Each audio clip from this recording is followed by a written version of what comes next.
Right, I've got this rubbish trash playing. I just can't stand Tom Cruise, and I ain't buying his movie. I ain't buying a movie that stars Tom Cruise anymore. This definitely is the last.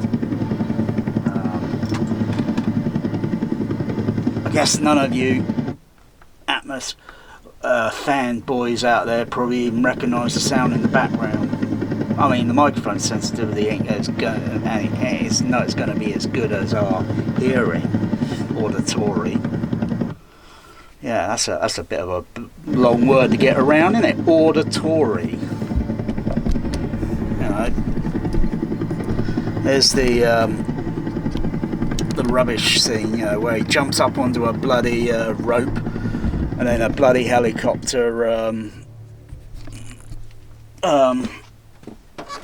kind of goes upward, and then you got the stupid bloody Limax bloody doing this bloody annoying Limax ratio switching. Oh God, this film is so obnoxious. I don't care for the story, I don't care for the characters, I don't care for the actors, I don't care for the entire people that made the bloody thing. And the bloody sound mix on it is awful. They call these films an epic. Well, yeah, I might as well just put on the Towering Inferno or Ice Station Zebra, or maybe something like Logan's Run that's got directional dialogue, and or maybe Gravity, you know. Because Tom Cruise, oh God, bloody 2 hours Tom Cruise, God almighty, it's like watching wet paint drying. So listen, there's the helicopter sound on height number 1. Actually, it's doing a panning through mostly center or dog 1, and kind of widens, so it's got a nice wide sound. Hey, that's a lot better than you get on a Trinov, because I don't think you get on a standalone Trinov. What I call dog channels. Woof woof.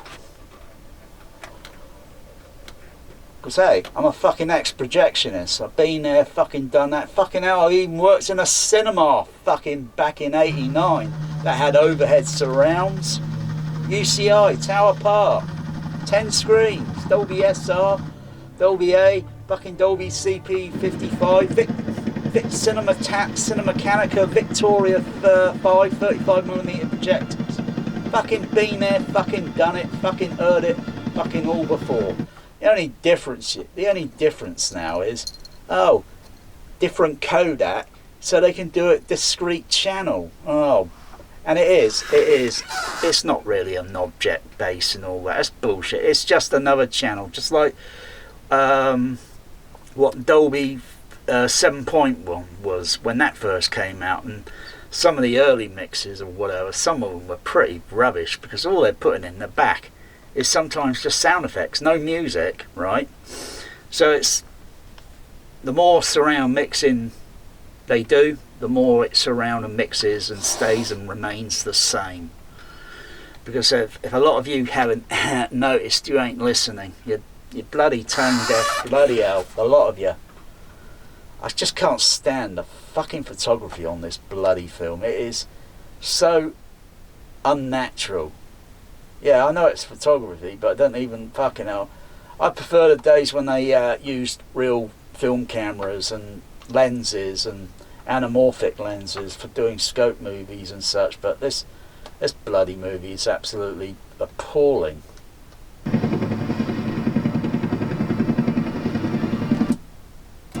And how many height channels do you get with this? Apparently, I think you only get you get height 1, height 2, and height 3, as far as I can recall. Oh, that was a nice pan sound, but wow, big deal. You know, he falls, drops down, lands onto this bag full of cocaine or whatever it is, and then you get a helicopter, one helicopter that's in front going up, and then another helicopter holding him, and he's dangling like, that's not Tom Cruise, that's just bloody computer generated bloody CGI green screen. He's a bloody shrill, Tom Cruise. Can't stand him. I couldn't care less if he's doing his own stunts. And you go on IMDb. Oh, this should be about Atmos, but hey, you go on IMDb. I don't think you see Tom Cruise there in the stuntman category. Is he registered under the Stuntman Association? I don't think so. I mean, you see Backdraft, right? That was years ago. Yeah. I think Kurt Russell, Scott Glenn, and William Baldwin, I think they were in the Hall of Fame of what the Stuntman Association, because they did most of the stunts themselves. But Tom Cruise is bragging all the time, and I don't see him on the bloody stuntman credit. CGI gets very, very good, and if you can get it good, or to a point where some of it looks photorealistic, hey, guess what? Moon conspiracy! Mars is going to be a Mars landing conspiracy! Because I don't think any one of us today would give a fuck if NASA landed on Mars. Because we're all going to think it's fake. And hey, we're not jealous. We just think you're selfish, NASA, because only a tiny percentage ever go into space, and the rest of us will never see the Earth from about 200 miles up. Mark my words. And that's why most people think it's all flat Earth. Because they're pissed off. I can understand, I can empathise with that, you know. But the Earth is a sphere. Whether you like it or not. But yeah, NASA pissed me off. I just can't stand the fucking climax on this bloody movie. On and off, you get bloody climax. It's so bloody distracting. It doesn't serve any logic or purpose to the movie. And then there's no sound on the overhead now. You know, I don't need a... Oh, now there is. It's faded in a little bit. You know. But if you got other channels turned on,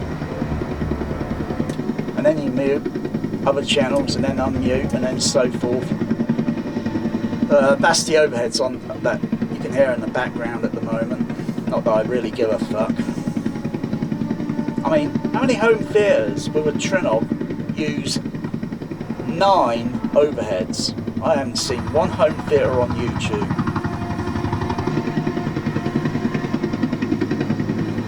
Yeah, I like bragging because I got bragging rights. I mean, this shot here kind of looks kind of realistic. It looks photo kind of realistic. I mean, I'm not sure how it picks up on the camera. Now if I bring it back a little bit, of course I've got to set the ISO different on my camera, so I've got to hang on, where is it? I've got to set the ISO levels different on my camera. I've got to lower that ISO down a bit, and I'll press that to finalise. Still got a bit of green there and a bit of cyan because of the white, but yeah, that kind of looks photorealistic in some way. But I wouldn't be surprised at all if it was done on the ground and it was just very cleverly CGI bullshit. You know what? I've had enough about talking about this fucking rubbish movie.